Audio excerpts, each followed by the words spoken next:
Hola a todos, bienvenidos a la cápsula número 9 de la materia de comunicación y redacción técnica. Soy el maestro José Rueda y comenzamos.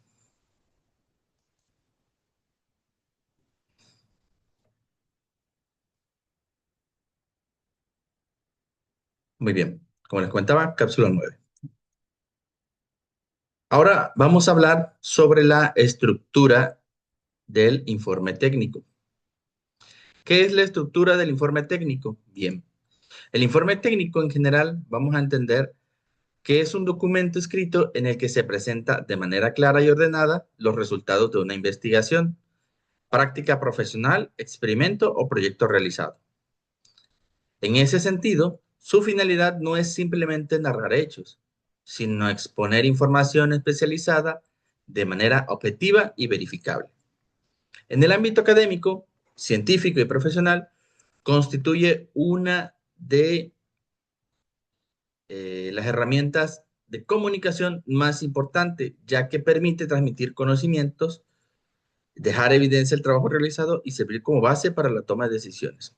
Algo que es muy importante de decir es que los informes técnicos son el día a día de los ingenieros de control de proceso o de los ingenieros de proceso. Es decir, son reportes que nos van diciendo los avances de la operación, los controles de operación y todo ese tipo de cuestiones.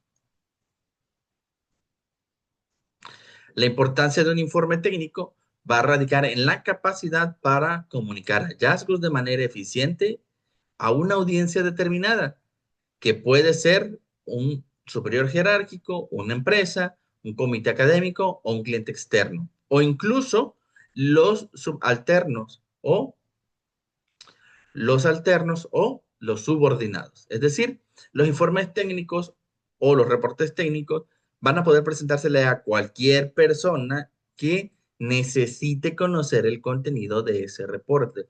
No están diseñados solamente para la cadena jerárquica, sino para todos. Por ejemplo, un reporte técnico de la accidentabilidad de una planta de producción química o de una mina va a ser importante para todos y cada uno de los individuos que trabajan en la planta y no solo para los superiores, ¿verdad?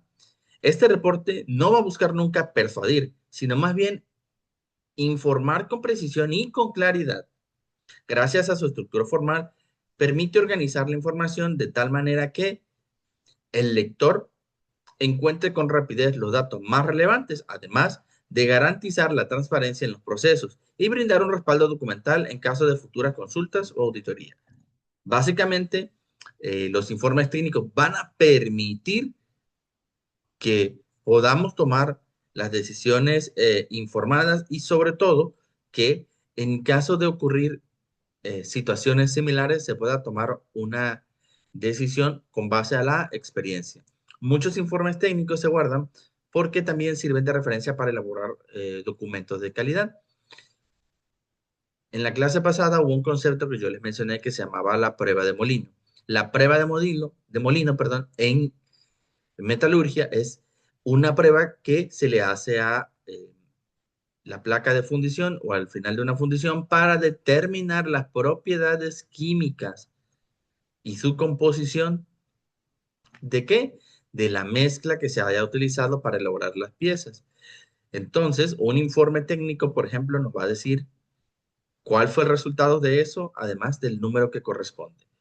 Y estos informes técnicos se aplican a todas las industrias en diferentes tipos de contextos. Por ejemplo, nosotros vamos a ver el caso de los alimentos. Los alimentos y la mayoría de las cosas que se fabrican por lotes.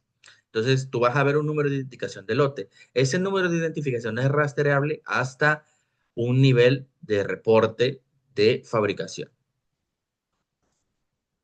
Dentro de la estructura, vamos a encontrar tres partes fundamentales: los elementos preliminares, que son los que presentan y contextualizan al trabajo; el cuerpo del informe, que constituye el núcleo donde se desarrollará; y sobre todo va a tener la información técnica y los resultados procesados. Es importante decirlo porque una cosa es el cuerpo y otra es los anexos. Los anexos son parte del tercer componente, que son los elementos finales, pues son los que cierran el documento con las conclusiones, las referencias y el material adicional.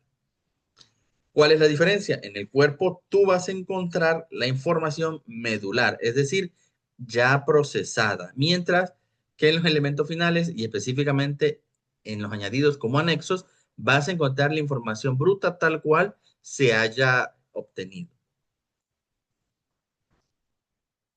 En este mismo son, o en este mismo orden de idea, vamos a hablar de todo lo que constituye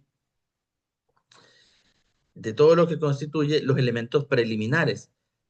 Los apartados iniciales permiten identificar y comprender el informe antes de entrar.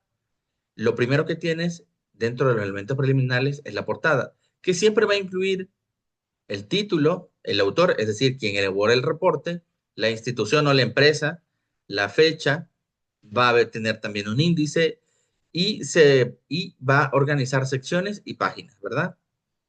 Luego vamos a tener un resumen o abstract, o en algunos lugares le ponen eh, prólogo o narrativa, que es una breve síntesis de objetivos, metodología y resultados principales, que no van a hablar en sí de los resultados obtenidos, sino más bien de lo que se trató de hacer con ese reporte. Y por otro lado, vamos a hablar de la introducción, donde efectivamente se va a hablar sobre el propósito del documento, la justificación de la existencia de este y los alcances del trabajo realizado. En general, lo más común en un reporte es encontrar portada e introducción, aunque a niveles más profundos o niveles jerárquicos más altos suele haber también un resumen. El cuerpo del informe, que básicamente es la parte medular, constituye la esencia del informe técnico. Aquí se desarrolla la totalidad de la información. Asimismo, suele organizarse en los siguientes apartados. Lo primero es el marco teórico o antecedentes, que fundamenta el trabajo con base en estudios previos o teorías existentes. Algo muy interesante es que en el caso de los reportes que van enlazados a la operación profesional, normalmente no se le conoce como marco teórico o como antecedente, sino como datos de entrada, que te dan una breve descripción de los aspectos fundamentales antes de iniciar el trabajo. Metodología, un apartado que solo se encuentra en el material técnico que va relacionado con las investigaciones. Y aquí es donde se describe detalladamente cómo se realiza el trabajo, con el fin de que éste pueda ser reproducido en caso de que sea necesario. Otros documentos, en lugar de metodología, tienen instrucciones, tienen procesos, tienen método, ¿verdad? Pero en trabajos de investigación se le dice metodología. Básicamente la función de los tres va a ser similar porque van a explicar un poco cómo se realizó el trabajo. La diferencia es el enfoque que se le da, mientras la metodología que basa en el cómo, eh, los procesos, los métodos se van a enfocar más en el qué hacer. Luego vienen los resultados, que se presentan mediante tablas, gráficas, diagramas o descripciones claras.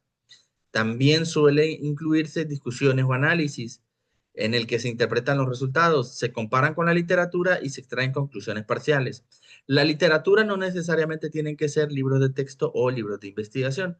En muchas ocasiones la literatura puede referirse simplemente a registros anteriores de este mismo tipo de reporte. Por ejemplo, podemos hablar de los resultados de la prueba de molino de las fundiciones que se hicieron durante todo un mes en particular. Por último, tenemos los elementos finales, que una vez que ya desarrollamos el contenido principal y ya se expusieron los resultados, tenemos que generar conclusiones, es decir, le tenemos que dar un cierre al reporte.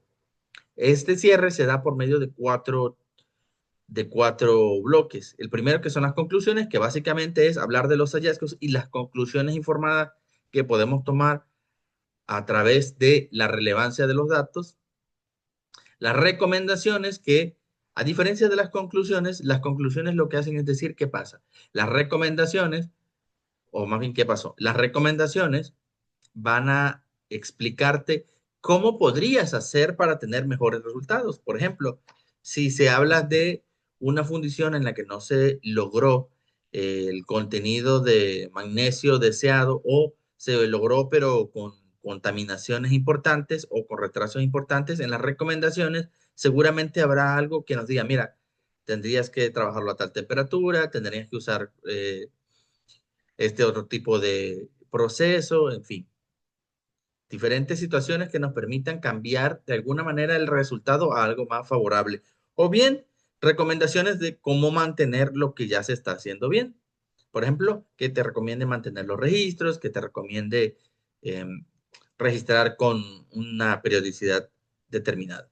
Luego viene la bibliografía o referencia, que de igual forma suele ser más presente en los documentos investigativos que en los manuales. Sin embargo, hay manuales que lo que te hacen es que te referencian a las normas de instituciones dedicadas a la generación de estándares técnicos, como ya vimos en cápsulas pasadas, por ejemplo, la ASTM, la ASME o ASME, la ANSI, la API, ¿verdad?